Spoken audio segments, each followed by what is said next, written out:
Good evening, everyone, and welcome to the Niners rapid reaction debate or discussion in regard to the Atlanta defeat that we suffered today.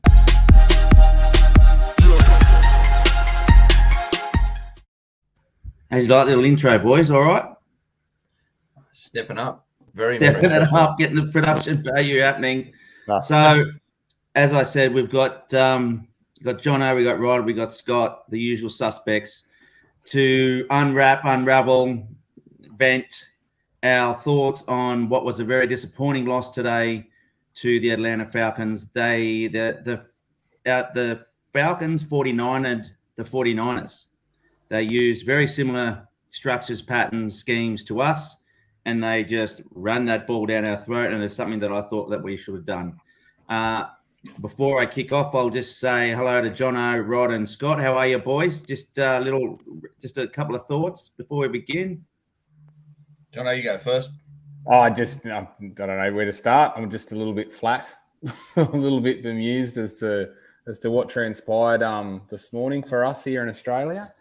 And just trying to sort of unpack whether there's an overreaction or some sort of reaction required. Yeah, good call. Rod? Scott? I'll go. I didn't see the whole game. I saw bits and pieces. Case of the dropsies, I think, was a big part of it. I think there was some balls I thought that Jimmy threw well and just they didn't catch them. And ones that they did catch being called back for penalties for some stupid plays. So, but I wasn't surprised. I hate the Falcons. I think they always seem to, I don't know, rattle us when they have players. So. Yeah. Okay. Rodders?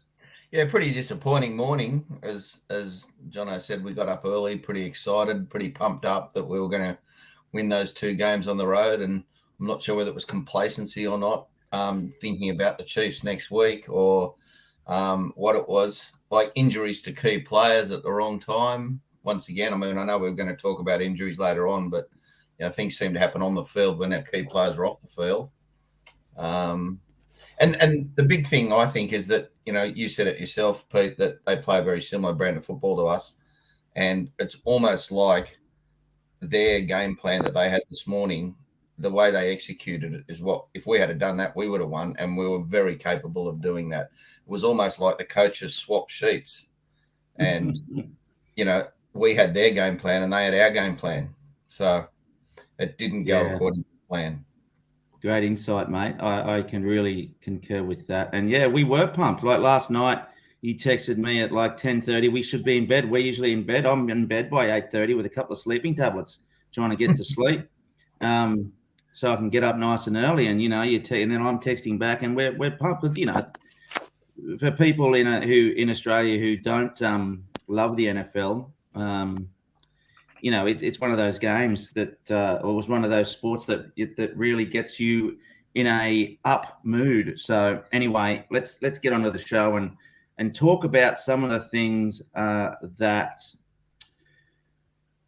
happened today. And we'll start off with the Shanahan Experience. And I'm just going to bring up some slides for you, gentlemen. And these are some tweets that I saw today that I thought really summed up how this today, or some of the records that are starting to really come into fruition. So you've got, since Kyle Shanahan took over as head coach in 2017, the 49ers have been trailing by 7+ points entering the fourth quarter 24 times.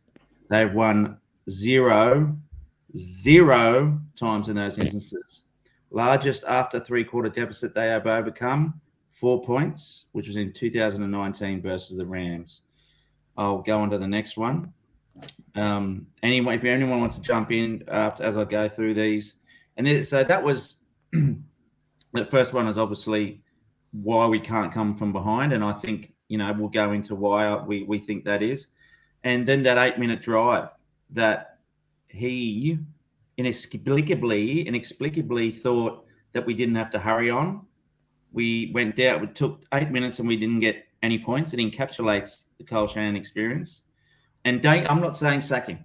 I'm not saying sack him. I'm not going down that path again, but I have some thoughts. Asked why the offense was so deliberate in that situation. Shanahan said he knew the team would need 2 more possessions. We're not going to panic when we feel like we have 2 more possessions. I mean, we're in the 4th quarter. Shanahan, what's the story? And then the next one. This is something else that Akash and a sorry, Akash, I'm you a cat. How do you say it, Jono? Anavarathan. Very good. So this is the rushing EPA. So in 2019, Mostert, Tevin Coleman was there. We were 7th. 2020, 11th. 2021, 23rd. 2022, 7th. Shanahan's running game has been trending. We and Jono and this channel, we love the word trending, worms going up and down. And it's having ripple effects on an overall offensive output. Let's just remove that from the. What are your thoughts? I'll go straight to Rod this time. Well, I know I seem to say this every week after we lose, but I don't think he commits to the run enough, and I don't think he stays with the run. And we had 6 rushes at halftime. That's taking away the one from Jimmy and one from Tevin, which were both 1 yard each.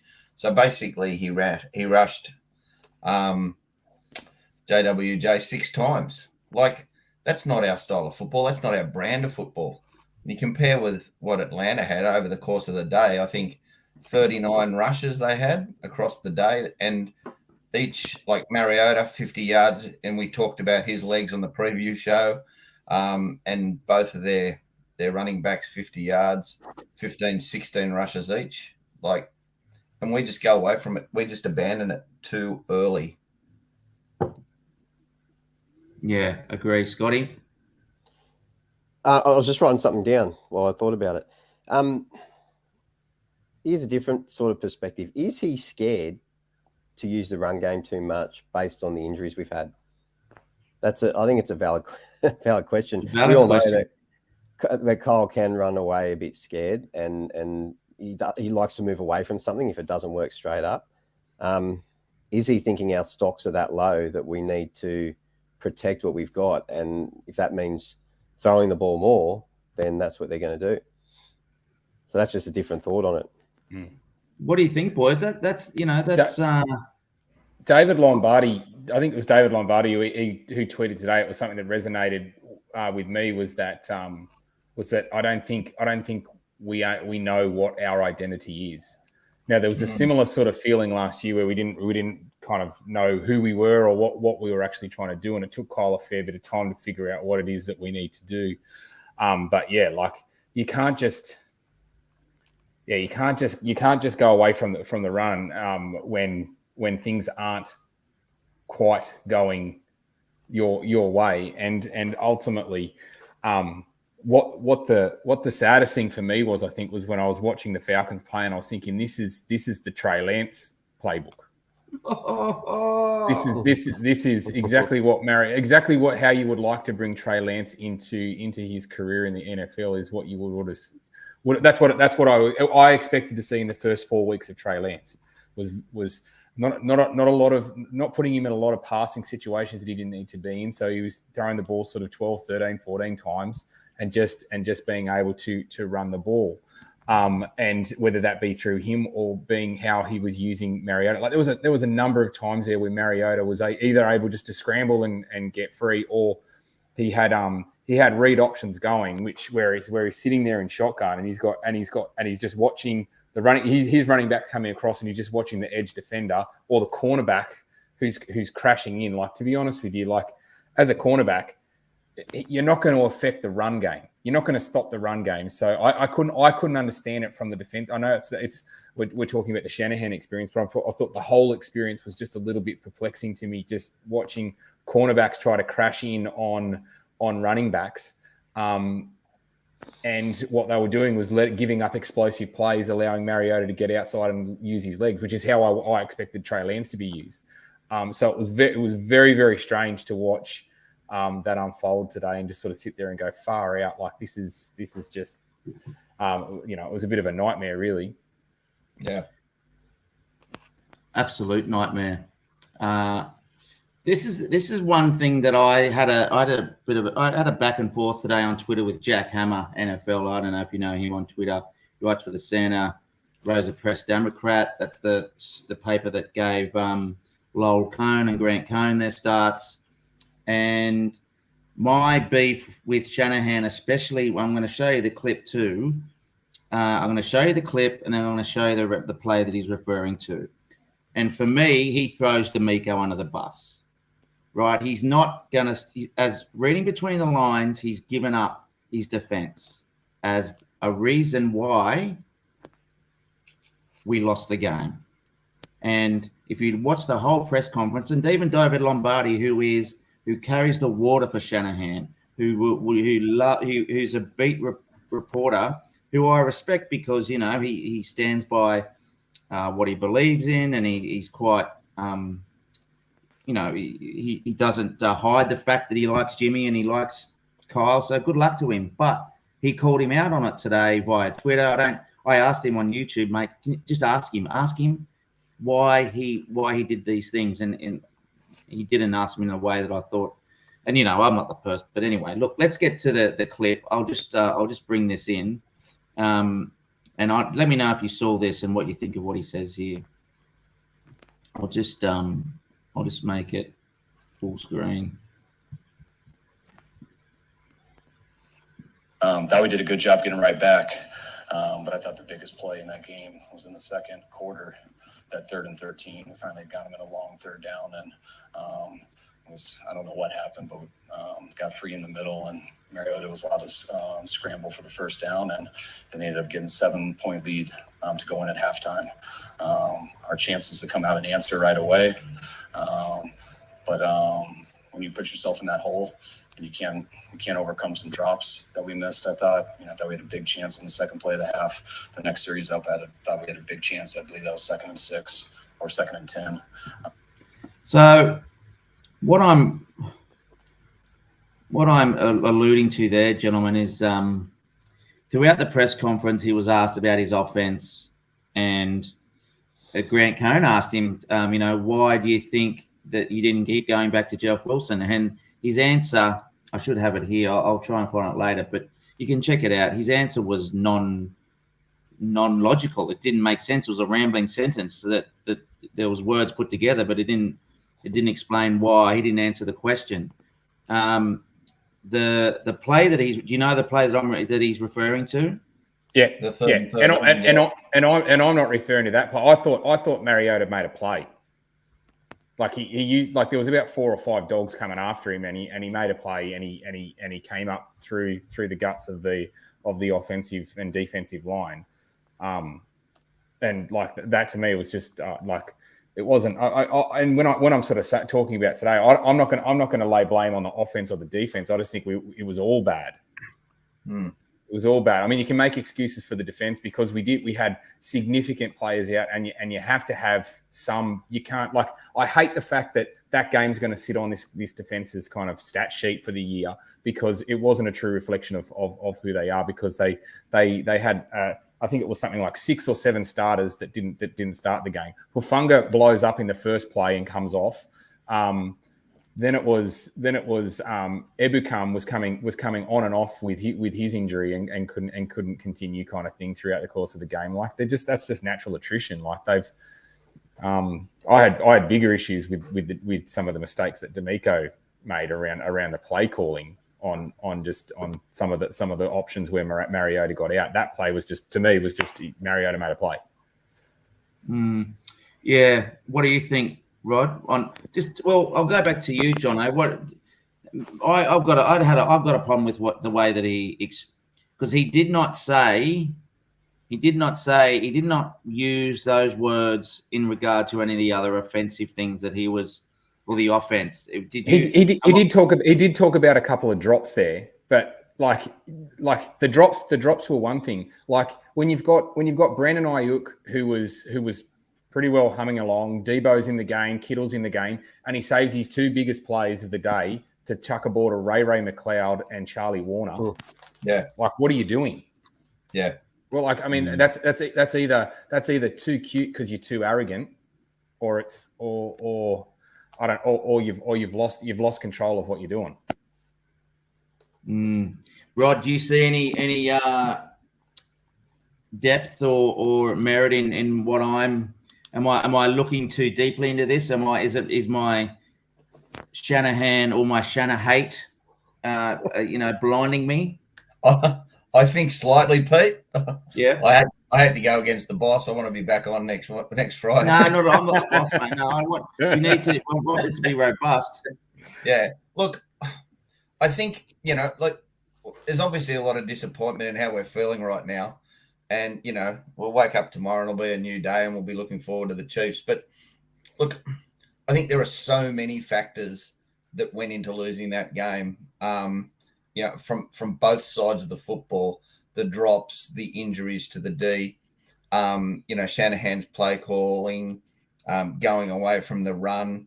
Jono alluded to some of D'Amico's play calling as well. I think there was just, I think there are too many factors that go into losing an NFL game, and particularly the way we played, to just put it all on one bloke. And, he's the head coach. I know he has to take responsibility for it.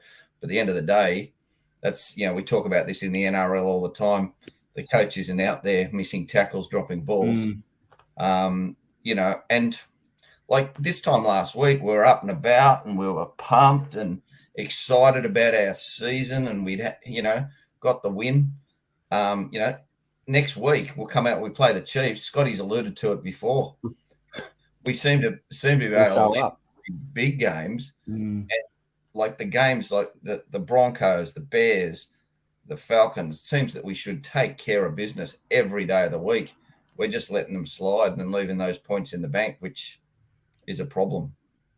I guess the point I'm not blaming Shanahan for the loss of the game. What I'm annoyed at and disappointed with is that answer him pointing at that being the biggest play that was the turning point in the game. Whereas what you said, Rod, I totally agree with. There was a spectrum of disasters. Well, I won't say disasters. There was a spectrum of mistakes and things that didn't go our way in terms of the injuries, in terms of the drop balls, in terms of the penalties. Brendel, fuck off. Go to another team. He was awful. Oh my God! Remember the last when we did the wrinkle show when he did that illegible man downfield again. Yeah, come on, mate. So yeah, that's I guess as I throw to Scotty, I'm not blaming Shanahan for the loss. What annoys me is that he can openly point to his right-hand man in the defense that has been saving his ass for a long time. Yeah, Jono alluded to the stats and the defensive stats, and I hope that lights a fire under their ass personally, because I know as a tight defensive unit, they won't be happy with that, even with the backup players that they've got there. So, I see them coming out next week. Will Bosa be back next week? Yes. Yeah, cool. They're saying they must have just rested him. They're saying Trent Williams, Jimmy Ward, and Bosa are all getting reevaluated early in the week, so we should have a bit of a clue there as to whether potentially all three are back, which they can't come soon enough. Is this not reminiscent of last season? Players starting to come back at the right time and the time that we need them. So, and let's just hope that then they can stay healthy. I mean, last year, what were we? 3-5.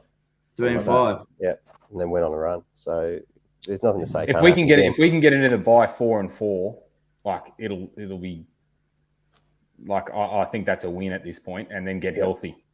Yeah, that's all we need to do, and all we need to do is look at who's behind us and keep above them. Yeah, and the funny thing I was kind of like, you ebb and flow around whether you're overreacting and you're all worked up about it, and then you kind of go and look at the division, and we're top of the division. Yeah, that's I made that point. And we own the tiebreak.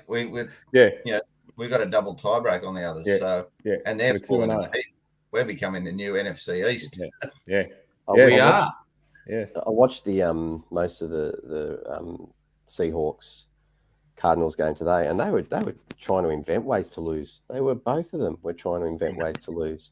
It was great to watch. I loved it. So. Yeah. Well, let's go on to the offensive disaster, and I'm gonna show this, and because look, I've got a soft spot for Jeff Wilson Jr. My point here, because this was what kicked off. This was the beginning of the end, right, for our football game. And I'll bring it up into the stream. So this is when he fumbles the ball. But my thing is that it was Eberkam's foot that actually kicked it out. Did you notice that? Pardon? You put it on the chat, Pete. Yeah, have a look at this. Watch this. It's not Samson Eberkam though, is it? Who is it? Well, it's either him or it's he's a defender. Sorry, he's a defender. Sorry, it's Is it someone one else? of the? How could it be Samson Eberkam? Why would I say that? Hang on, what's this? Probably We'll see it. Pete, you don't like him. Probably, yeah. Who? McGlinchey. You don't like him. Floppy. Floppy. Up the middle. It's going to be close for Jeff Wilson. Ball came out. Oh, it's picked up by Terrell. Is it Burford? Isn't it supposed to go back And it is 83. for a touchdown? touchdown. A scoop and score. A.J. Terrell. So watch this. And it was poked out by Troy Anderson. Here we go. Look. A subsequent fall ball at the goal line, recovered by a teammate in the end. It's McGlinchey. Bloody McGlinchey. Of course it is. And you can see it. You can fucking see it. It's McGlinchey that kicks the ball out of his hands. That could Let's have just been go better. back. Look. Watch. Recovered by He hits the ground. Oh, McGlinchey kicks it out. Can you believe it? And I tell you what, it started with Grady Jarrett, 97. Just Let's look at that once more for the McGlinchey fans. Anderson. on the offense, recovered by the defense. A subsequent fall ball at the goal line, recovered by a teammate in the end zone. Oh my God! See, and everyone's going blowing their brains out at and God bless him, Eddie Learmont saying, fuck Jeff, like, and obviously I jump up and say, hey, he's been doing the job for us, but you see that it's been kicked out. Someone's headphones is going making a noise, but anyway, that was one part of the offensive disaster. What are some of the other things? And let's go straight to Scotty on this one. Have you got some thoughts on some of the, or should I go to one of the other boys? Oh, I'll just say quickly. I mean, yeah, I've watched that one a few times, and I was laughing when you put the comments on the thread. He's still got to control the ball. I mean, I'm a Jeff Wilson fan. I'm not denying that, but he's got to control that ball. McGlinchey doesn't know where he's standing, unfortunately. And that's just something like those lines. Is that in general or on I think in general. Yeah, I think just in general. You just got to be careful that you're not hanging around his feet. So that might have been where he suspected tore his Achilles. Well, you're probably right, because They're saying calf or Achilles his leg for off. Mike McGlinchey, aren't they? Yeah. What's that? They're saying calf or Achilles for McGlinchey. Yeah, it's probably bite marks from Wilson. Yeah. Biting him, going, you idiot. Claw marks trying to get the ball back. Yeah. Yeah, I mean, the offense was a disaster. Like, even with that weakened defense, like, significantly, they still held them to 21 points. The offense gives them 7 points. And we as an offensive unit can't put 21 points on the board, can't put 28 points on the board. Like, that's 14 points and then 0 in the second half. Like, that's a problem. Like, there's something foundationally wrong with what they're doing and the way that they're playing, and they can't always. I mean, they're built around. They are built around the yak, and they're built around sort of the screen and the bubble screen, and it was working. But at some point, you need to be able to do different things, and whether that's from the deep shots. And I know Jimmy threw a couple of good deep shots today. Dimes. But they weren't up. Like, I mean, and that's offense is everything too. It's throwing the ball as a quarterback, but it's also making the plays as a wide receiver. Now he put it up there for you. Take the goddamn catch. Like that, the Ray McLeod one was just ridiculous. Yeah, like that should be bread and butter for any wide receiver. Where's Denny Gray? Like what? Like you're telling me that Denny Gray? You're telling me that Denny Gray can't do? You can't do this doghouse crap. Like like he can do that. He can do that. There's Denny Gray. That's Denny Gray. Well, this is the other. So he drops the ball and immediately abandons the run. Right, big mistake, because he didn't think that the run was going to do any damage. It was going to. He had, as we said in the preview show, Atlanta are going to pound the rock, pound the rock, pound the rock, pound the rock. I don't care. They'll do it. Jordan Mason on the run. Yeah, what's Jordan Mason doing? Is he just playing special teams or something? Is he? Like, is he a cardboard cutout? The one thing that I heard that it makes a bit of sense is it's not Mason in the run game so much. It's Mason not understanding how to protect Jimmy in the block, and Kyle doesn't. Yeah, we all know Kyle doesn't trust people and goes away from people, and it's what it is he doesn't trust Jordan Mason to protect Jimmy. And let's face it, if we lose Jimmy, we're down to Mr. Irrelevant. So I wouldn't mind at this point. I wouldn't mind seeing a quarter from him. At this point, I'll just see what he can do, because you know what? Before, isn't it? When you watch other games, I was watching the Sunday night football game. All right, Philly Cowboys. Yeah.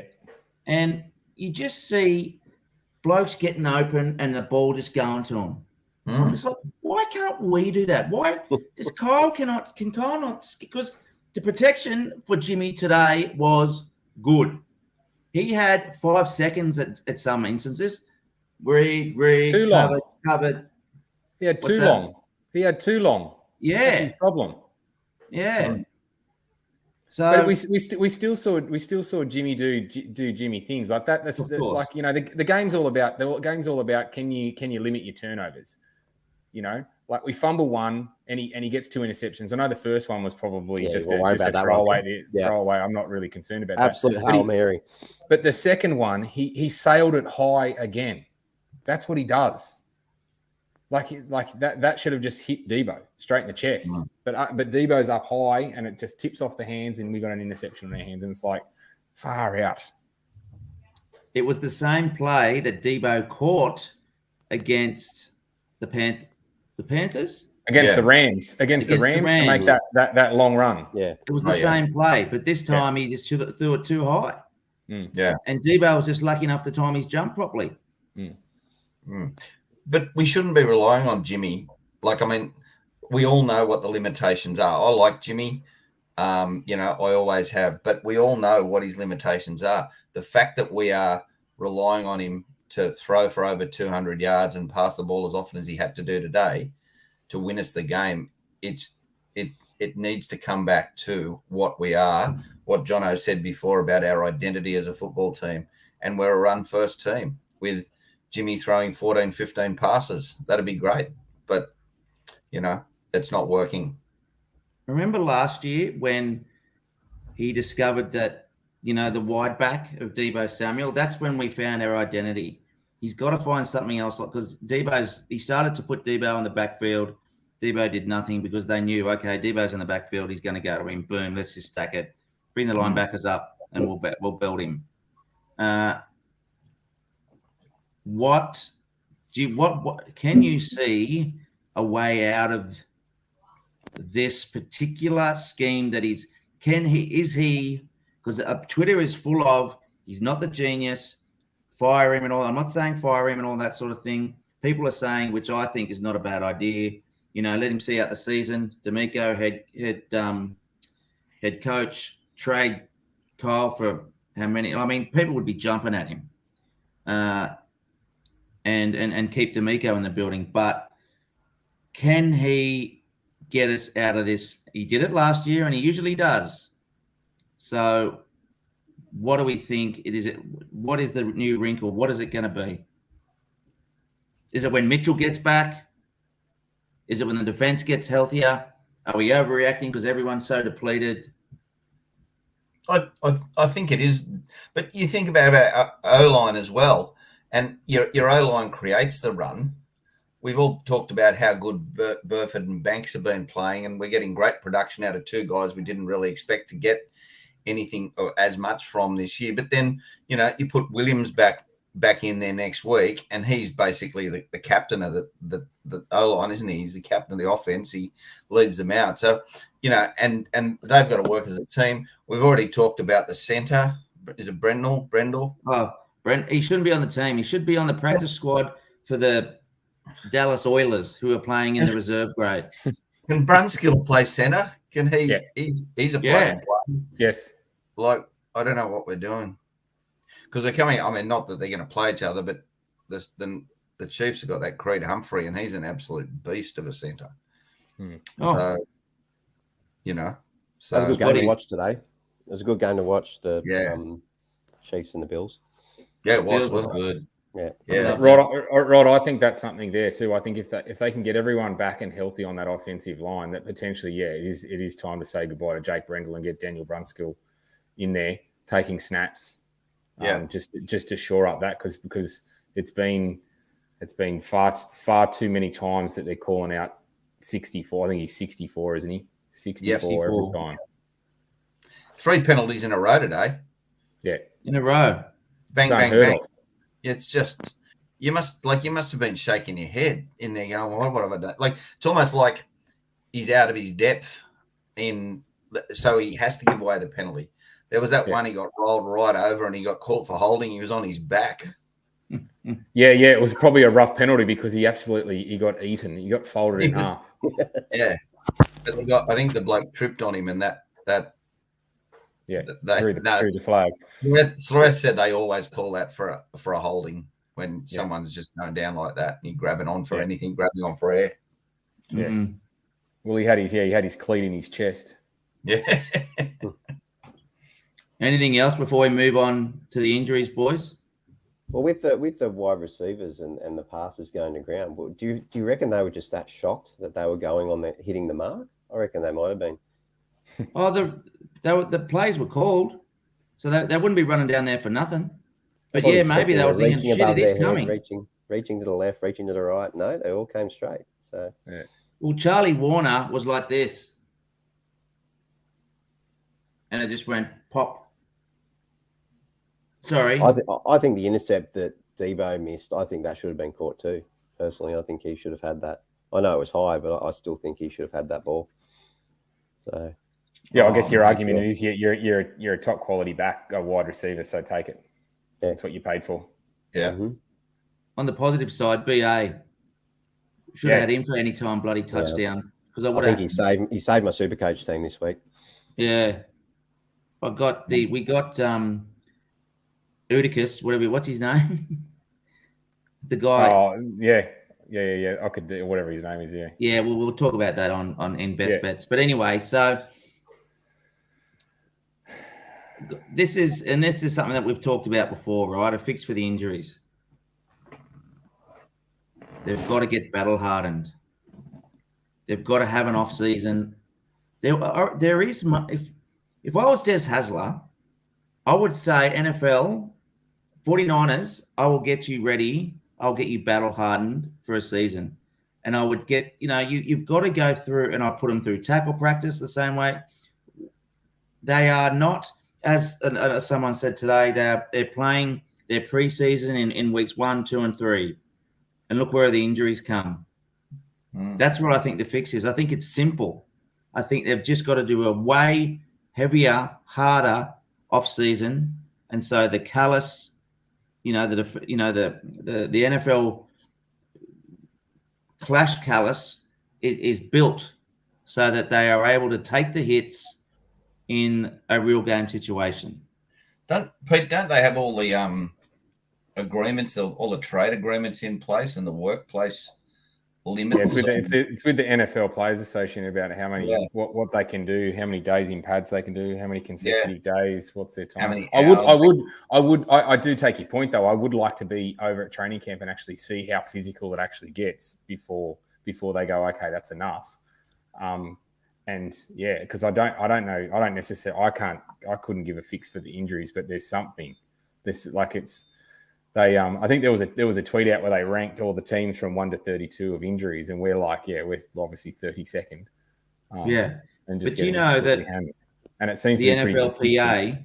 Sorry, Jono. What do you say? No, it just seems to be consistent that we've had injuries year after year after year. So, that's the kind of what do they say about? Buddy, what's the saying about doing something over and over and expecting a different result? Yeah, insanity. Well, they sacked all their strength and conditioning coaches a few years ago and replaced them with new ones. It's made no difference. No. Why? So the NFLPA cannot stop them from playing in preseason games. Why not play a half of football each preseason game, or at least a quarter with your top string? Because Trent Williams didn't play, Bosa doesn't play. They all don't play. Play. It's the preseason. It's what it's for. And then they get injured in the preseason, and then we're back to square one. Well, I'd rather them get injured in preseason and be ready to come back. If they just say they're out for 6 weeks, they're back by week 3. Whereas they get injured in week 2, they're not back till week 8. So that to me is a fix, is a solution. Am I mad, Jono? Or Rod? No. I mean, no. I think out of all the injuries, it didn't even happen today. But today was the day that I actually started to really mourn the loss of Trey Lance. Oh, I was just like, it really hit home. And who did we lose today? We lost Mooney Ward. Mooney Ward's got the groin. We lost Huff for a few plays. Yeah. Concussion protocol. Your boy McGlinchey. Samson Ebickham. I don't know whether he finished the game, but he came in and out. He was like a yo-yo coming in and out. I heard Ebickham has got Achilles tendonitis. Right, which is what he had the week before. So they get on the turf and a chronic thing. And he said that he played, and when he plays, he's feels like his leg's on fire. But being the type of bloke he is, he was really our only defensive starter. So he didn't want to leave the boys, abandon the boys. So he kept putting himself back in there. I think even the commentators said, how many times can a man hobble off and come charging back onto the field? I think I saw Demetrius Flanagan-Fowles, the linebacker, go down at one point. Yeah, as well. I don't know. Yeah, so like I took a photo of it today. I've got a list here of the injuries. It's $85 million worth. Just so ridiculous. Bosa, Ebickham, Willis, Kinlaw, Armstead, Maurice Hurst, Mo Hurst, torn bicep out for the year. Aziz Al-Shaair, Demetrius Flanagan-Flowers, sprain in the knee. Emmanuel Mosley, ACL. Shavarius Ward, groin, walk to the locker room. Jason Verrett, ACL recovery. And Jimmy Ward, hand, might play with a club. That's only on the D. On the offense, Trey Lance, broken ankle, gone for the year. Elijah Mitchell, Tyler Croft, MCL. Jordan Matthews, ACL, gone for the year. Trent Williams, high ankle sprain. Colton McKivitt's knee sprain. Mike McGlinchey, calf. 20.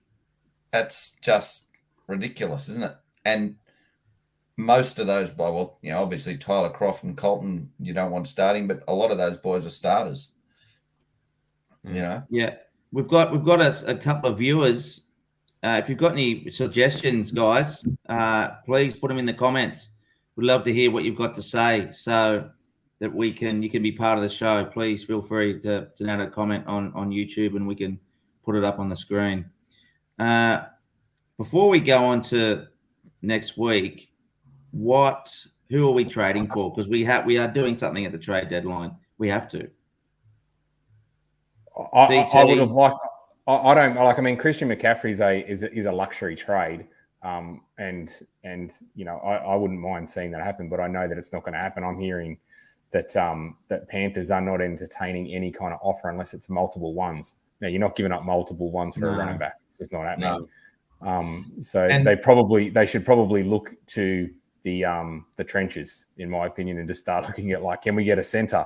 Can we get a DT? Can we get a DT? Can we get a DE? Can we get something just to ride this out? Yeah. Because it's just been proven today that unless this team has at least the top 3 defense running around out there, we can't win games at the moment. Yeah.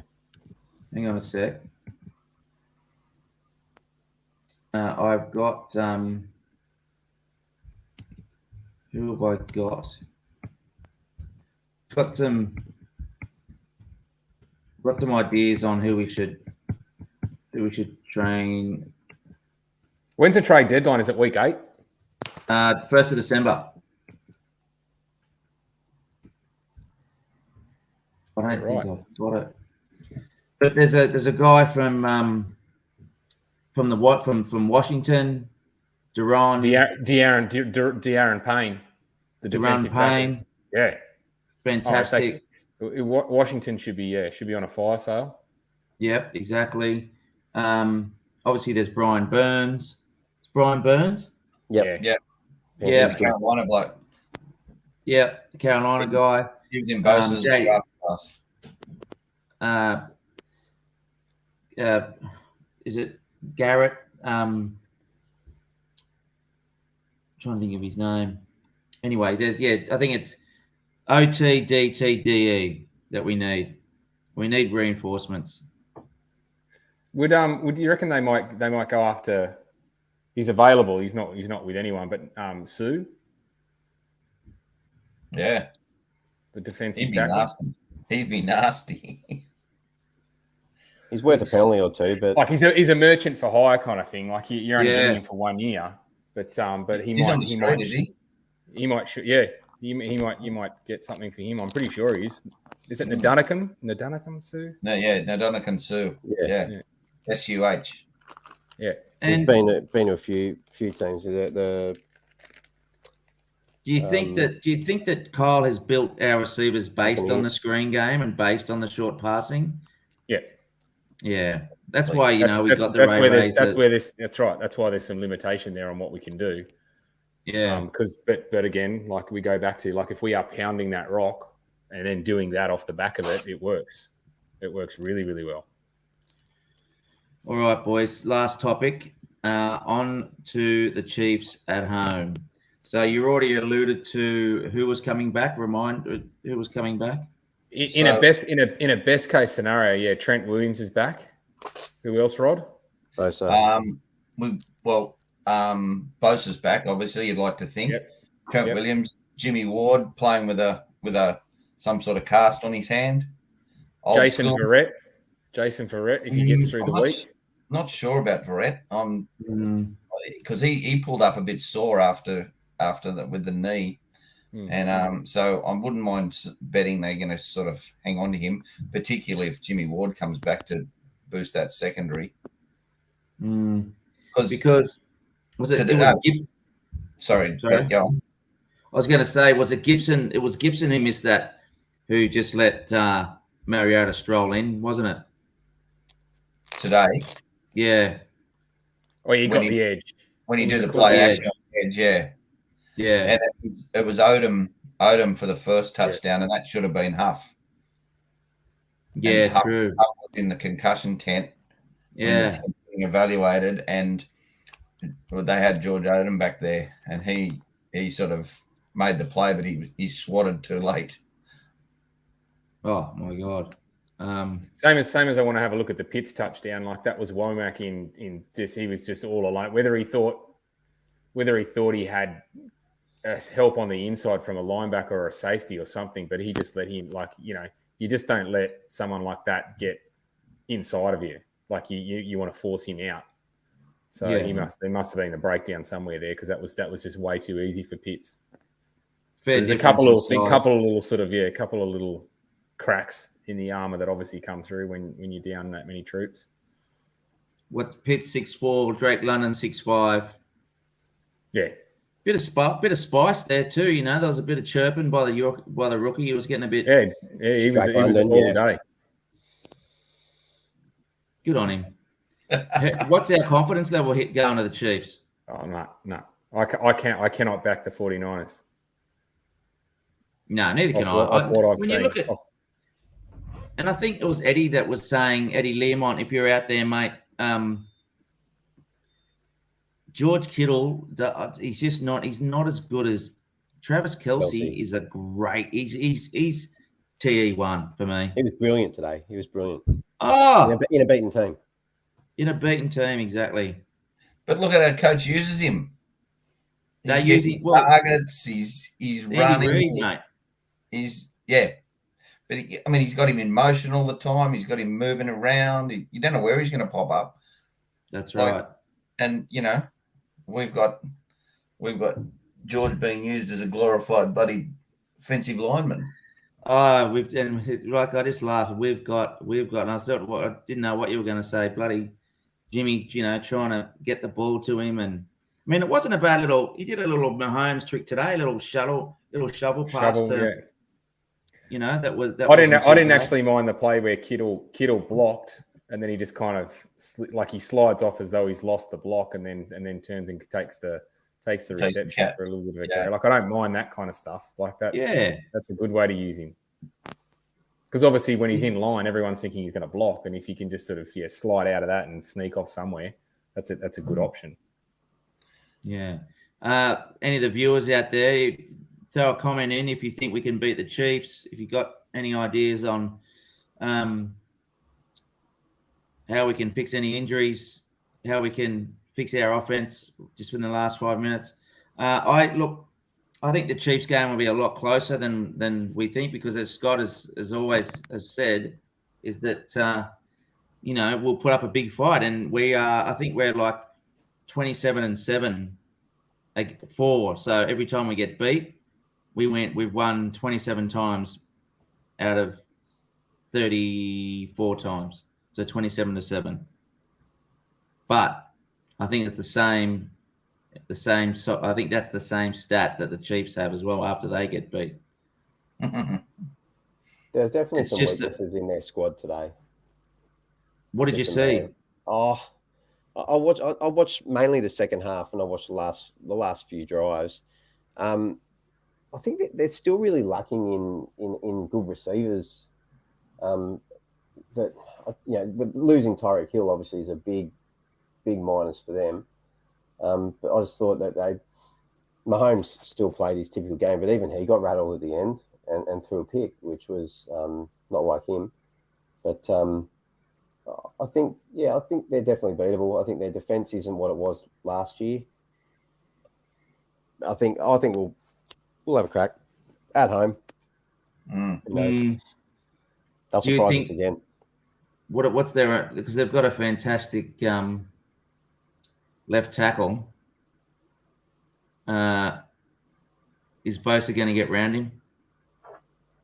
That's how we win, by pressuring the quarterback, right? Yeah. But the other way, sorry. The other way we win is that Bosa gets double teamed, which frees up the other boys. Like Samson Evans, season of his life. He's come from did we get him from the Rams, and he's just having a great year, and so it's a bit like when whoever was bowling down the other end with Warney. McGill. Yeah. 210 wickets from bowling down the other end, and they come on and their eyes light up. So it's just got to come from somewhere else. If they double team him, it's got to come from somewhere else. He takes the pressure off. Fred Warner likes to go straight up the guts too. So when they like to blitz, he's always there pushing. So if he can get himself through the middle. Do you think our D looked a bit tired today? Did you think that they got a few more yards after the tackle? You know what I mean? Like they. Yeah, they like when running backs are falling forward and getting that extra 1 or 2 yard on every play, you just you can feel it as a viewer that big they're difference. Just not it's just like every time. Getting a bit. They were out there for a long time. They were on that field for a long time. Yeah. Yeah. No, I think they are. I think they've got a bit of soul searching to do and a bit of, figuring out who they are. And we'll see. I guess we'll see what happens next week.